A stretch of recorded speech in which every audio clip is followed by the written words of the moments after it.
Optimus Prime gazes out over an open field, peering across the golden sunrise of Earth's sky.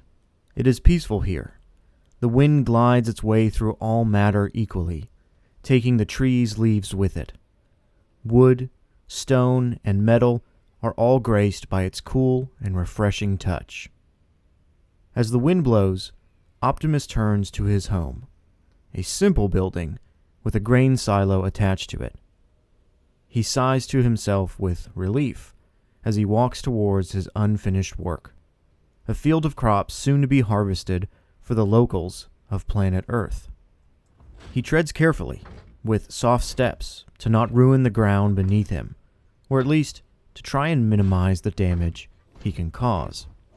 A large stone pathway has been placed atop the earth for him to walk and not ruin his farmland. Optimus is very aware of the damage he can easily cause to this world, which is not made of metal like his home. But the damage can be undone, he tells himself. He believes he can undo the horrors he brought to this planet with enough hard work. Optimus works with his human neighbors to water their crops as the sun rises. He drives on the stone-built road with an enormous amount of soil on the back of his truck cab, allowing farmers to grab them as he slowly idles by. The weight is far too much for any ordinary vehicle to carry, but he strains himself to continue, hoping his pain will bring more progress to this small town. The locals work side by side with Optimus, thanking him as he helps them speed up their work tenfold. During the midday, as his human companions break for lunch, Optimus rolls down to the small but affluent town nearby, bringing loads of food and hay to those in need. Children run out of their schools to see their favorite uncle, as they have deemed him, as parents begin to unload the truck bed and cab of goods. Optimus transforms to greet his neighbors, something the children never tire of celebrating over. He takes a seat on the ground carefully, so as not to crush any life beneath him. The children climb atop his Cybertronian metal body and begin to draw, using his body as a canvas for art. Optimus chuckles out loud, pretending to be tickled as the little ones trace and draw whatever fills their imaginations onto his hull. He speaks with a few others on their needs and how he can best serve the town. But as the conversation drones on, in the distance, Optimus sees a man standing with his family. A man he recognizes. Tall and slender, with a dark brown beard and full head of hair that comes to a sharp point at the top. Spike. As Optimus stares, another townsman crosses his view, and when he refocuses on the individual, he realizes this is not Spike. The bell of the schoolyard rings, and the children disembark from Optimus's body and rush back to class. Optimus looks down to see a small girl still drawing on his left arm. You're going to miss class again, little one. Move quickly now. The girl quickens her pace and finishes her drawing. She drops her markers and gives Optimus's arm a bear hug, trying to wrap her arms around his wrist, but failing to do so. She releases the giant's arm and runs back to the schoolyard, as Optimus rises to continue his work. As the human farmers toil in the fields, ensuring that their crop is growing strong, Optimus fumbles around the side of the grain silo attached to his hut. The generator used to power the grain fumigation system has failed time and time again, and Optimus is determined to fix it on his own. While he is a Cybertronian, human engineering and electronics have always confused him. He wished that Wheeljack was still around to help guide him, but the war he brought to this world took many friends away from him. As Optimus crosses wires far too small for his hands, sparks fly and pieces fall from the generator. He struggles to hold in his anger as he realizes he cannot fix this problem. The fumigation system needs more power than this small generator can accommodate, the reason why it has continually burnt out. While it is just a machine, Optimus relates to this small generator, barely holding on to what power it has left, a relic of the past, unable to continue its job. The sun begins to set on the farmland as Optimus walks away from the small generator. Rust and grime have been built on his chassis, not from the scars of previous battles, but from the never-ending work he has assigned himself on Earth. He sits on his stone-built chair in the center of his home, peering out at the rising of the moon. Beautiful, he thinks to himself. Since the day he arrived on Earth, he had been overtaken by its natural beauties and wonders. It was a shame, he thought, that so many of those wonders were compromised by the endless war he once believed in. As the moon takes its place in the sky, Optimus's eyes begin to fade as he enters stasis mode, to rest ahead of the upcoming workday. You are a beast. Megatron's voice echoes. Fire and rubble cover the ground around Optimus as he awakes from his slumber. No longer is he in his simple home atop the farmer's field. Now, he is in the midst of what was once a major human city. Skyscrapers have been pushed over like dominoes in a row, and bodies lie lifeless around the destruction. Optimus stands to his feet, weakened not by his work in the fields, but by the conflict he has waged on tyranny. He looks to his nemesis, the gray Cybertronian covered in ash and battle scars. You and I are the same, Prime. You fight so hard to protect these weaklings. Years of battle. And for what? They see you as no different than me. Autobot, Decepticon. To them, you're just a monster. And yet, time and time again, you put their needs first above our own. Above our own kind. Our war was our own, but you brought them along. Why? Why throw away their lives so recklessly? Optimus closes his eyes, trying to return to the farm, but he cannot. He is trapped in the past. Trapped in his decisions to fight for humanity, but in doing so, dooming them to a fate they could never survive. These humans would have advanced and grown had it not been for your selfish need to save them. Their deaths are on your hands, Prime. You are no savior. You are a beast. Optimus's eyes flash open as he darts towards Megatron. The two warriors grapple each other and fight with ferocity to gain control. As Optimus beats against Megatron's chest, more buildings collapse around him in response to the Titan's battle. Megatron swipes at Optimus's feet, pushing him to the ground as his fusion cannon warms up with a purple glow. Megatron fires at the remaining human structures around them. Optimus cries out with rage, pushing against the weakness of his own body and gaining the upper hand against his former brother. As he stands to his feet, he knocks Megatron down and grasps the tyrant's neck by his hands. You never had it in you, Prime. You could never end the war. Because without me, you are nothing. You have no purpose. With me gone, the world would see that you are just the same as I. No. No! Optimus cries out in pain as he rips Megatron's head from his body. No! Optimus awakens from stasis in a panic. The night is still young. As he sits alone, he folds his arms around his knees to see the drawings of the local children. He chuckles to himself at the crude but admirable depictions of him helping the town. Stick figure drawings of a red and blue robot carrying bales of hay and driving around alongside what he guesses are drawings of cows. Optimus turns his arms slightly and glances at the drawing from the little girl, his spark sinking as he sees what she drew. A red and blue robot pulling off the head of a gray robot, beaten into the ground. Optimus stands to his feet and searches around his small home until he stumbles upon a locked chest. Its design is Cybertronian, old and rusted, and from a long past era. On the front of it sits an Autobot insignia, once bright red, now a murky green from years of neglect. Optimus hesitates, but then pushes in the symbol, unlocking the chest. As he peers inside, he sees tools from his past life. A communicator device once affixed to his arm, the burnt remains of his ion blaster, and Megatron's fusion cannon, His countenance drops when looking at these items, knowing that he has failed to let go of his violent past. As he begins to fade away into his own thoughts, however, the communicator lights up with a blue tint.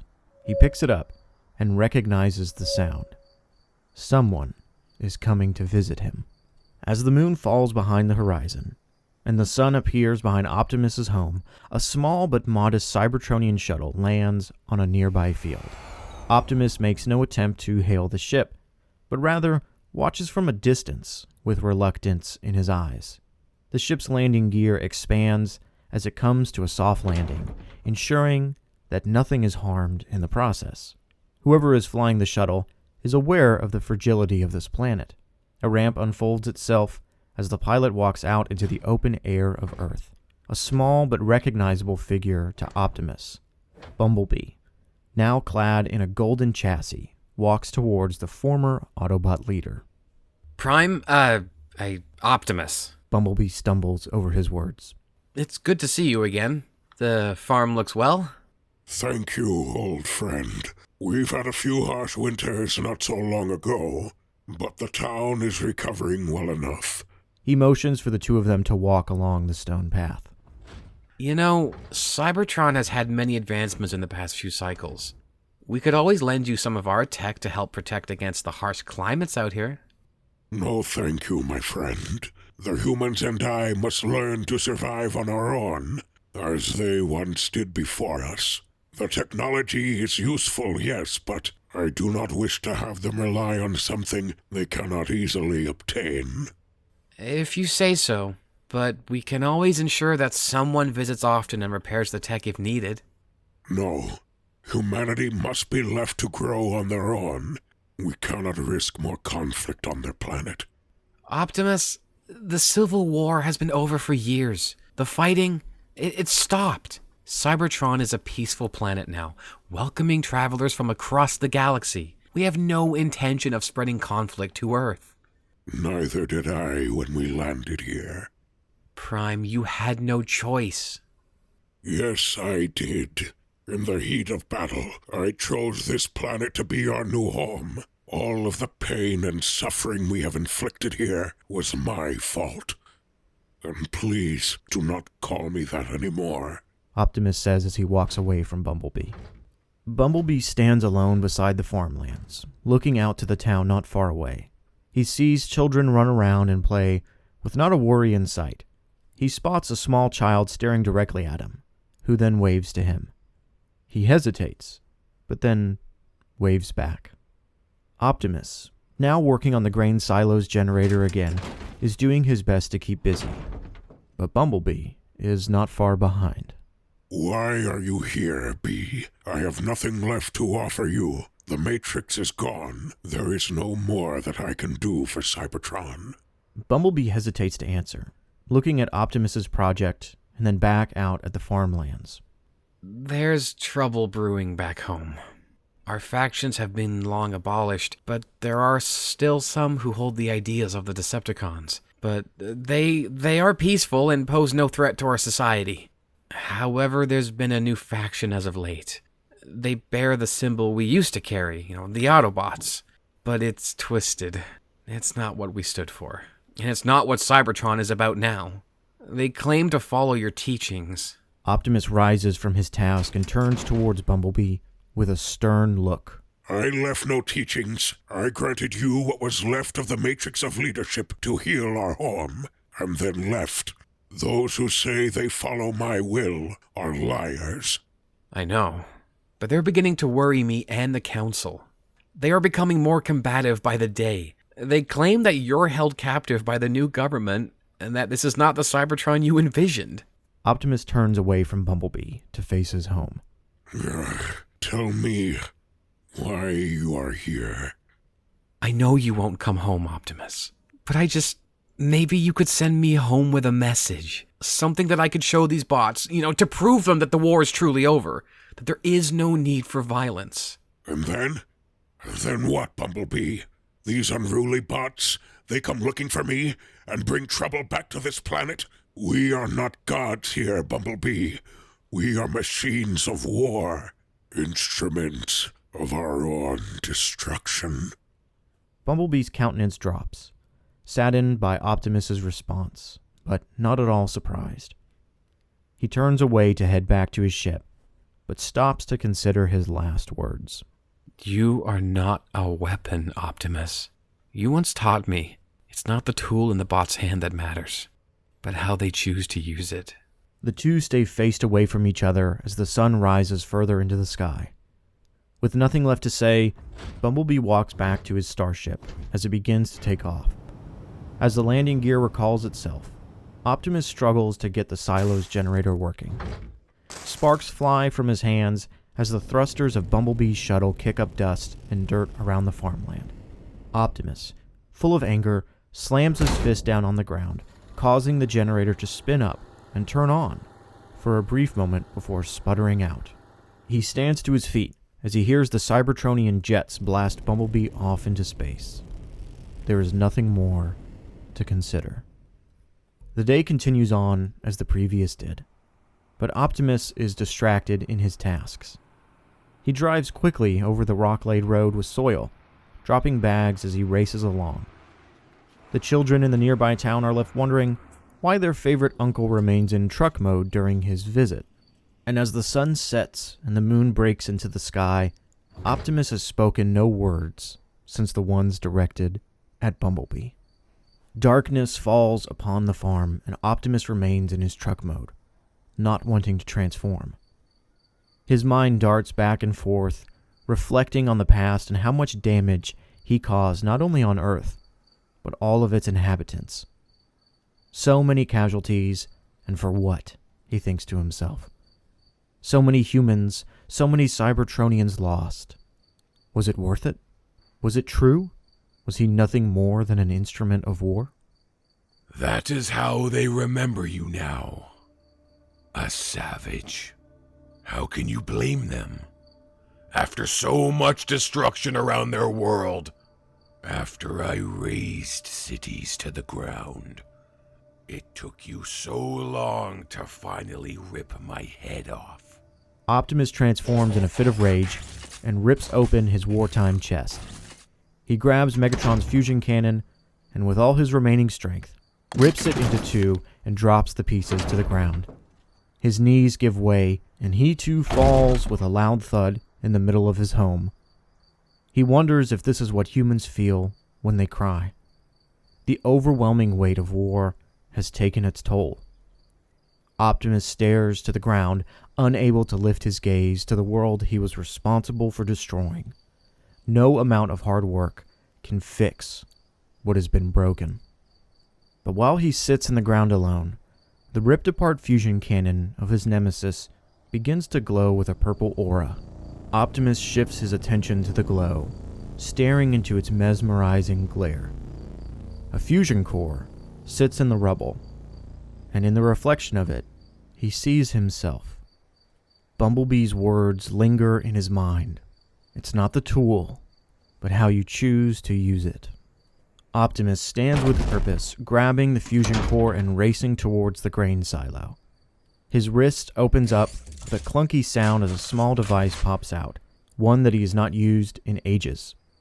He begins to weld parts from the fusion cannon to the silo's generator, creating an amalgamation of human and Cybertronian technology.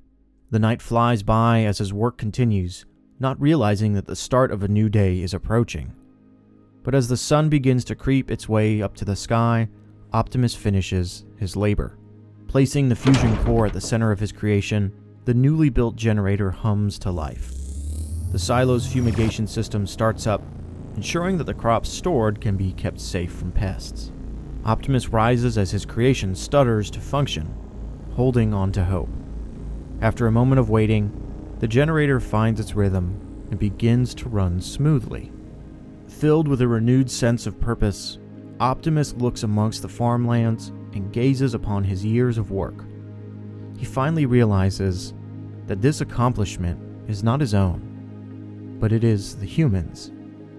They must survive without interference, he thinks to himself. They are strong. Optimus returns to his home and grabs the communicator that once lit up just the night before. He steps outside with it in hand and looks up to the sky before turning his head to the nearby village. There, standing amongst the small buildings, is the girl who drew on his arm. He looks to her intently as she raises her hand and waves goodbye. Beneath his cracked faceplate, Optimus smiles and presses a button on the communicator, sending a message out to his home.